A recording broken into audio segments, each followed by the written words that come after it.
And then you're presented with this storyline, which is, one of the biggest storylines of your career. It is the affair with you and Vince McMahon, with Linda, the comatose in the wheelchair, all that stuff. I don't. Wait, was I I did want to comatose? ask I don't you, remember. do you remember how? Nothing. So weird. No yeah. memory. So strange. Sorry. Sorry. What is your name? I don't even remember. Do you when that was sort of pitched to you, that's Yeah. the storyline you're going to do? Was it laid out? This is going to be a long-term thing. Was it do you remember your kind of mindset of when that was all pitched to you? Yeah, we did have a bit of a plan. We knew we were working towards certain moments. Obviously, things usually culminate to, within the storyline, to pay-per-views, things like that. So we knew we would ultimately get to, I was obviously the character that you love to hate. But we eventually knew that I was going to go out on my own, and I was going to be in one of the independent wrestlers. I was going to go start to wrestle a little bit more, and that you'd view me a little bit differently.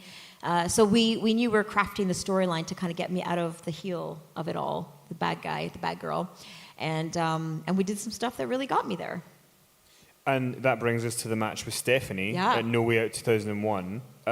Talk about that match, your memories of that day, going through it, and why that's such a big match in your career. Well, it was my first singles pay-per-view match that we had a storyline going in, 2 defined characters, and the fans were super invested in the story, and it was a huge story. It was a big part of the entire show. And we both, I know there was probably really low expectations for both Stephanie and I because we weren't wrestlers, so to speak. And, but we really, really wanted to prove everyone wrong. Because I think people thought, there's not a cat fight, because that's what we'd been really doing. But then we decided to get in the ring, and so we had a few training sessions. Now, if you didn't have to be so chronologically correct, you would have seen that I would have been so we got together, on our own time, we got together, and one day, Triple H comes in, and I'm like, that is so generous of him to care so much about us as characters on the show that he's coming to help us put our match together. That is so nice of him. So that would have been better back then. You see, because then chronologically, let's make sure we do this. You want to take over the shit now? Give it to me. Can you imagine? So, yeah, can you imagine? Is that what you said? Wild. Everyone would just be doing yoga in here. So when you did the match, did it exceed the expectations that you guys had going into it? And what do you remember about sort of you guys coming to the back after? Because that match is one of the most memorable matches on that show. Yeah, was it? Yeah. Which also included, Austin and Triple H, Rock and Kurt Angle. Was it really? Well.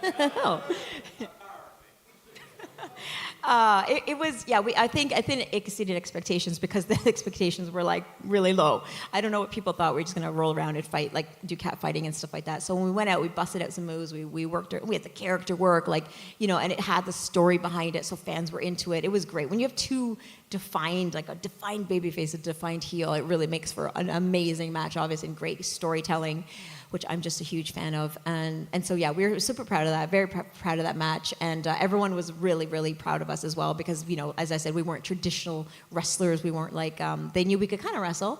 But, yeah, and it's funny because I was actually the experienced one in that scenario, which I wasn't really. So it was, if that tells you a lot at that point. But yeah, and then we had the Coach Hunter, Coach Hunter there cheering us on the sidelines. He cared so much about our match. He was because he cares about the show, as a whole, and all the contributing characters. So he just, was making sure that the match went well for the show, so that the show did well. So. So there might not be a story to this question, but I'm going to ask it anyway. So the WrestleMania 17 match is obviously very famous. Shane and Vince with you, Stephanie, Mick Foley, Linda in the wheelchair. How epic! Just naming all those characters. So isn't it cool? If a wrestling match happens, right? Say it's a tag team match. You'd have the 4 guys backstage going over what spots they're going to do, going over how it's going to go.